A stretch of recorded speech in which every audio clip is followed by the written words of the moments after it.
a little bit of a not closer game. Second game, a little bit closer in the final games, and it took a game off them actually. So I think this game is going to be probably more of an even scoreline and a couple of overtimes. I'm hoping of a close game. Yeah, Team Gold definitely did fairly solid against Team Black, and Team Orange did fairly solid against Team Purple. However, most people consider Team Purple and Team Black on different calibers in regards to skill, so it's definitely going to be interesting to see how well these different teams are going to play throughout the week. And I do believe Team Gold is playing with a sub. Zolder, I think he is a sub for this team, so see how he does. And Midnight, back over to Joe. Joe taking possession here, looking for the pinch pass one, couldn't get it, and that's going to be back over to the hands of Rado Eagle. Rado Eagle looking for possession, couldn't get it past Fahrenheit. Fahrenheit, as we said last week, he actually found out that he had a setting on his controller that didn't allow him to air roll, like physically at all. And now we can definitely see that he's able to actually move his controller, and maybe we can see some mechanics get out of Fahrenheit, as we've seen recently. If you guys checked our Twitter, I believe he had a clip posted there recently. you definitely don't see like controller lackings be able to limit you in your gameplay, but Zolder, the sub coming in to get a goal, just dusted the guy in the air, which was Fahrenheit, who tried to beat him, but read the ceiling bounce really well and shot on target, realizing there was an open net. We definitely see a little bit of a drop-off in regards to a little mechanical ability from some of the players in this lobby. We've definitely seen an increase in smarts. We're seeing early challenges. We're seeing high-level positioning, and I cannot wait to see how well these players continue to participate. And of course, as Caster Curse predicts, as I'm complimenting their smarts, we get a double commit out of the team goal. Definitely, we see a wide variety of kind of players in Havoc. You have the mechanical players, you have the positional players, and you have the players that just try and be very smart about what they do. So it's good to have that wide range of players to see every single playstyle being implemented. Exactly, but now ball's going to be back over to Septic. Septic looking for possession, ends up getting a teammate taking the ball off his car, but here comes Midnight. Midnight's off the backboard. Do we see mechanics? No, we don't necessarily see mechanics, but it's going to be a setup for Fahrenheit. Fahrenheit looking for a pass mid. Oh my goodness, that was such a good pass, but they weren't able to get the goal. Joe with the fake, but he doesn't have the mechanics to be able to power slide completely around. And the ball's going to get shot along on target. It's going to be off the post, but the fourth man will save away Team Orange once again. And I believe it happened last week. Team Orange would have lost by a lot more when they faced off against Team Purple if it weren't for that lovely fourth man. Definitely, I think it's Fahrenheit trying to lead this team. He's been the person on offense. He has had a couple of mistakes in this game, a couple of whiffs, but he is definitely trying to lead them on offense. Maybe his type of play style and his 50 right there. You 50-50 the ball right for a pass mid to Midnight. There we go, Team Orange getting their first goal on the board. That's what we like to see. All these players definitely playing solid, but looks like Rado Eagle, he backflipped. He was watching the midfield pass and ended up not being able to get to the ball. But there we go, 1-1 the scoreline, and Team Orange are back in it. Definitely a very close game so far, about halfway through, and a little bit of whiffs from these teams, but not necessarily. Fahrenheit going for a shot, tries to place to his team, but a little bit of miscommunication. Now ball played back into the air. Anybody up for it? Midnight is up for it. Excellently hits it backwards though. Now Zolder on the offensive, going for a shot, tries to shoot far post, and Joe barely gets a save. Now Septic into the corner, plays the ball off the wall. Fahrenheit goes for the aerial, plays it into the corner. Now looking for possession. Rado Eagle beats him to the ball though, and now Joe has possession on the corner. But Midnight's guy actually takes the ball. Ball pinches out high, back over to Joe. Joe ends up leaving it. It's going to be back in the hands of Septic. Ball back over to the back corner. Joe trying to maintain possession, loses the 50-50. Fahrenheit ends up not being able to read the bounce on that ball. It's going to be up to Midnight Sky, but he ends up just booming the ball away. We're seeing a little bit of ping pong here in game number 1. Definitely, you'll see that with a lot of lower ranks. Really, not really capitalize on these chances that they have to take possession and go for these dribble plays or air plays. So they kind of just do what the first thing they can do and just boom the ball away. And a lot of chances are actually not taken fully advantage of because of that. And I think the team that will be the best in Havoc Academy is the team that takes advantage of those goals and that could happen. Exactly. Ball's going to get launched down the field, though. It's going to be back in the hands of Fahrenheit. Fahrenheit trying to maintain possession. He's off the sidewall. Fahrenheit trying to use the air roll. Apparently, we heard from his coach, Tazaro, earlier today. He's been working on air roll. And we definitely saw a lot of air roll there, but not really any control of the ball. Definitely, we're actually seeing the influencing of coaching in Havoc. A lot of the academy players are actually getting coaching from these higher-ranked main league players, and it's definitely showing as Rado Eagle gets a sort of 50-50 shot in midfield and just forces the way through. Exactly. And it looks like one of those double commit pinch things that occur once again. And even though double commits are generally frowned upon when it comes to rotation, sometimes they can catch a team off guard. Definitely, we saw it in last series. There was a lot of double commits that the defenders didn't really realize there were double commits, and they had no defender in net, and they got the shot on. And Septic dunks over two of them. He's just faster and beats two players. This is what we like to see out of Team Gold. Team Gold trying to get that playoff spot, but before even being able to get to the playoffs, they're going to have to try and avoid getting eliminated at this moment in time. If they manage to win this match, they'll move on to round 3 for a chance to get to the playoffs. But if they lose, they are eliminated until we go to the second Academy tournament in week 4. Definitely, this is a important match for these teams. This is an elimination match. Whoever loses this will be eliminated from the tournament and have to play it next week or the next tournament. So nerves could be an effect, but a lot of these players are not new players. Of course, we have the sub on, Team Gold, so that could be a little bit of nervous. But a lot of these players are have been playing Havoc for a very long time. Ball back over to Fahrenheit, trying to maintain possession in his back corner. Love the control coming out of Fahrenheit. Now, what can he do? He's looking for a cut mid. Can he get the dunk? It's going to be a team pinch attempt there with Joe. But Zalderax looks for a pinch out mid. Isn't able to do so. Midnight Sky looks for a clear. Isn't going to be on target. With 15 seconds left on the clock, it looks like this game is pretty much over. Definitely, this could be a very important game for the momentum of these teams. We have Team Gold with a solid 3-1 lead, actually 4-1 lead. Castle Chris, I guess, but they are proving in this game that they are the better team in this game. So we'll have to see what happens next game. Yes, the next game is going to come here very soon, but before we get into this next game, I just want to thank everybody who's helped out here. If you guys do not know Tazaro, if you see him in Twitch chat, he is our main production man. If you guys wonder why our production now looks really good, we have everything like that. It's all because on the clampdown. 0-0, Team Gold versus Team Orange. Who's going to get the win? And of course, this is a very different Team Orange than we saw the last season. Team Orange last season ended up winning the Academy playoffs and almost took a series off of the second seed in main league before. However, this is a very different roster, completely different roster. Doesn't have any of the old Academy Orange members. Of which, now if you guys do not know, Clarky, Loki, and Taz were on that original roster. Of course, Tezaro now on a main league team in Team Green. And then, of course, Clarky on Team Blue getting their first win over Flu Esports Black last week. And then Loki, as we saw earlier today, really popping off still in the Academy League. And I think it shows it as an example about these teams is even if you don't qualify for the main league with your team that you have, you still put on, if you perform very well, you still put on a showing of your skills, and you can get transferred to a main team like Taz and Clarky did. Exactly, and I cannot wait to see how all these teams continue to progress throughout the entire season. And remember, we got so many weeks left to go. Just in this first split, we got around, I believe, 7 more weeks to go, 7 or 8 more weeks to go. Then we got the promotion relegation tournament, and we got a whole other split. This entire season is going to be a long one, folks, but whoever becomes a champion at the very end is definitely the well-deserved champion. Definitely, this is going to be, I think, the longest season of Havoc we've had yet, so there's a lot of chances to improve, a lot of chances to got to stay consistent through the entire way. You can't lose focus. Exactly, but now 4 minutes left on the clock. Team Gold, Team Orange back to being tied at 1. Can Team Orange fight back and get a game win, or will we see another match point right off the bat?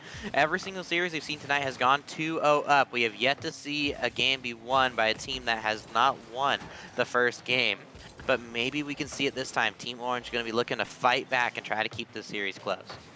I think with these low-level teams in Academy, it's all about momentum. It's who will ever get that first game has a huge advantage going into the rest of the series because that momentum is just shifted towards their favor from the start.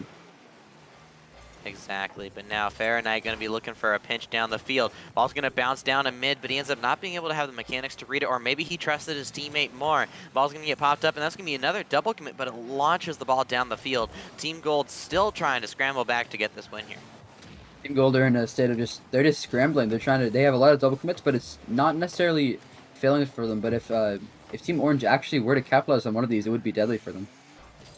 And honestly, something that reminds me of Team Gold's playstyle. If you guys remember in Season 6, Flipside Tactics, they pretty much double committed for every single ball on defense, but they still took the eventual world champions from that tournament to Game 5 in Cloud9.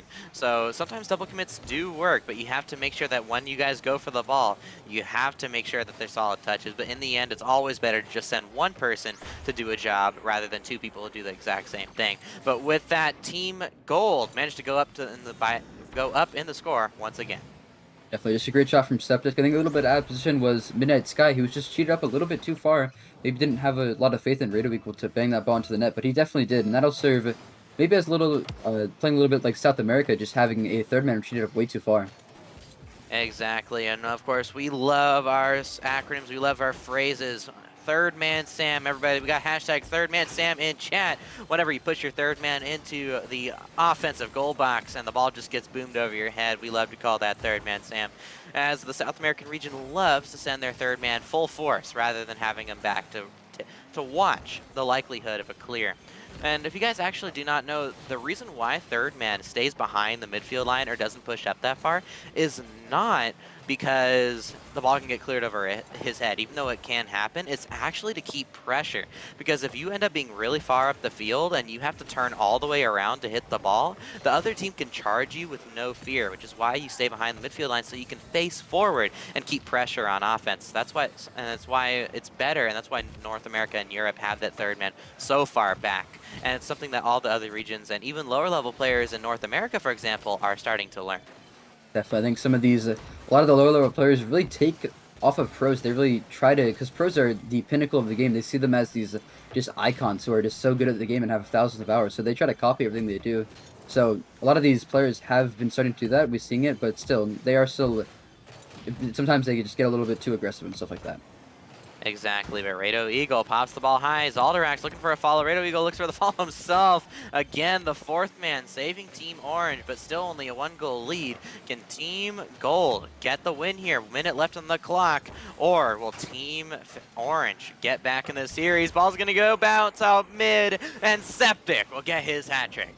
This is a dunk from Septic and the hat trick as well. Just reads his ball perfectly. Knows Ferdinand's going to get the ball, so he beats him to the ball and goes above him.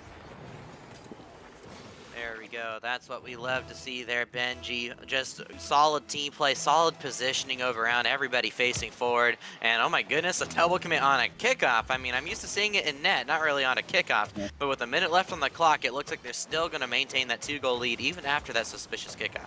These double commits could be their strategy. It could be maybe part of their game plan, just double commit, send 2 players for every single thing. Because if they are so confident, they can just have 2 players in a down. They probably think just one of them will win it. So maybe that's just their plan, and it's definitely working so far with them. Maybe not working against some of the higher ranks, but for them, this is their strategy. And another shot. If their plan is to just get into the promotion relegation tournament, maybe it's something that can work. However, we did see it last week against Team Black, and Team Black won that series pretty single-handedly, so maybe it's something that they shouldn't really try and practice to get into that promotion relegation tournament, as Team Sapphire and Team Black at this moment in time are looking really strong.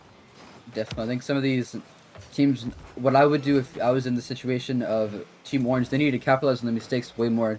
There's so many mistakes that Team Gold are making that are going uncapitalized, because either Team Gold are just filling them in really well, or actually a shot from Midnight, or Team Orange isn't taking full advantage of them. They finally take advantage of this one. Joe passed the ball mid and he cheats up way too early, and there's no defender in net who has to rush right back. Exactly. Ball's going to go bottom left corner. 20 seconds left. It technically is still possible, but Benji, do you think they can come back, or are we going to see a repeat of the first 2 series? I think they need a kickoff goal, and definitely not a kickoff goal right now, just putting time, and another goal for him, and banger, top right. That is 4 goals for Septic, absolutely carrying his team right now. And the one weird thing is Septic isn't doing it off of mechanics. He's doing it off of his positioning and just slotting it top shelf. Of course, we see from JR and we saw from Azriel, even though they got helped out, for example, Azriel had Loki opening up space and JR had his 2 teammates. Oh my goodness, that's a kickoff goal, and we may have a chance right here. 10 seconds left. Maybe we can see another one. But to be honest, I do think the series, this game at the very least, is over.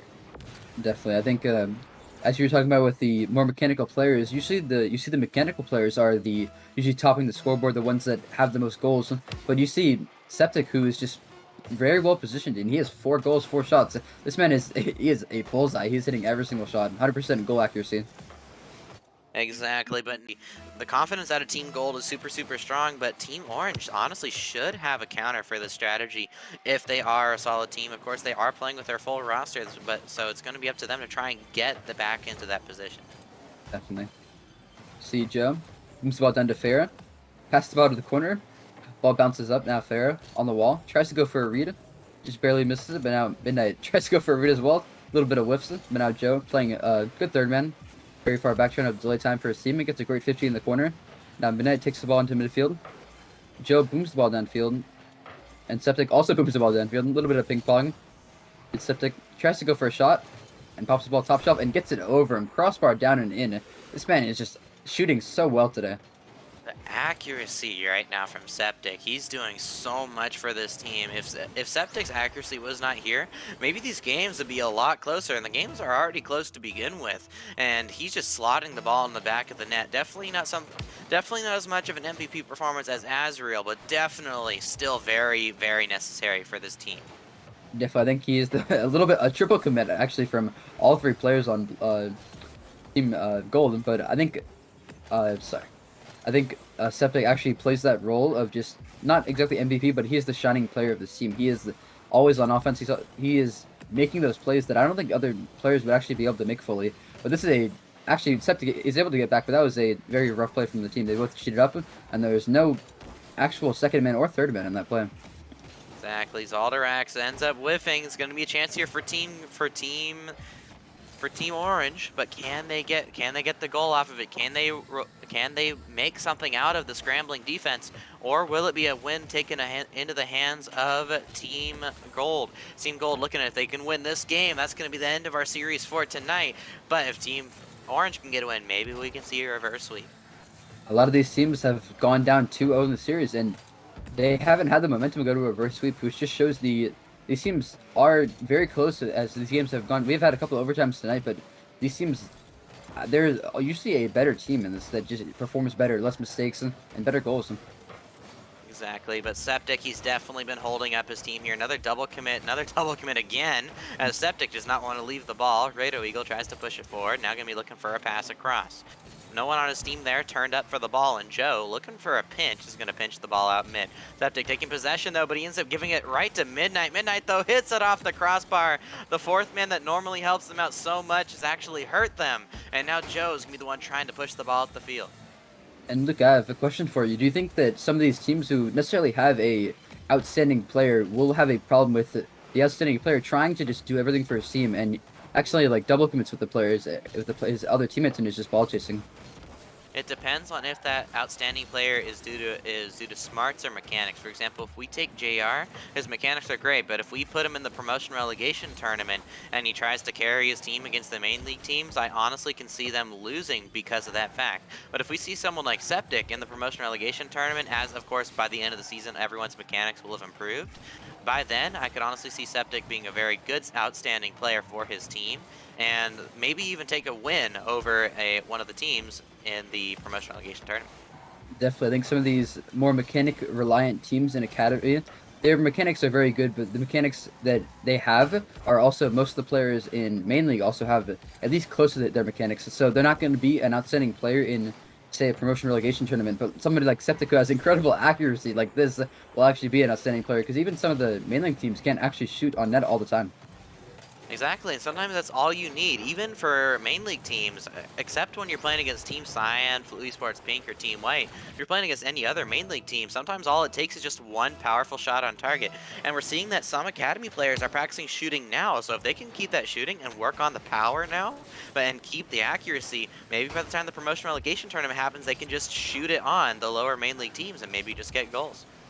Definitely, but we are seeing with some of the teams, the mechanics are working for them, and mechanics are very important. But some of these teams like Septic are just absolutely they're destroying these teams. I don't think Gold or Orange actually have more shots, but Gold has only 2 shots, and Orange has about 4 shots, and they only have no goals. And so the accuracy is really just their downfall. Because they have double the shots and just no goals. Minute left on the clock for Team Orange to come back in this, or they're eliminated. Can they do it? I think they have the ability. The matter is now not if, but if when they will do it.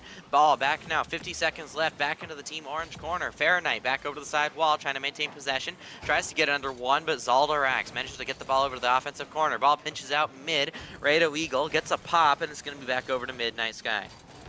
Rado Eagle now just playing time, trying to get on the ball as much as he can, going for demos, making space. Zalderax plays the ball into the corner, and now staying on the ball, trying to not let them touch the ball, trying to not let them get any chances. And he knows that if he gives them space or the ball, they will actually do something with it. So now ball pops mid. Radio goes for a shot, 50-50. Zardox now has time. He's going to go for another 50-50 there, burning time with each 50-50. And Midnight has to make a play here. He has to go for something. Has so much time, has the ball, goes for a flick, another 50-50. I think that might be the game. Oh, maybe not. No, no one on his team went for the ball, and now at 0 seconds, the ball will drop. Team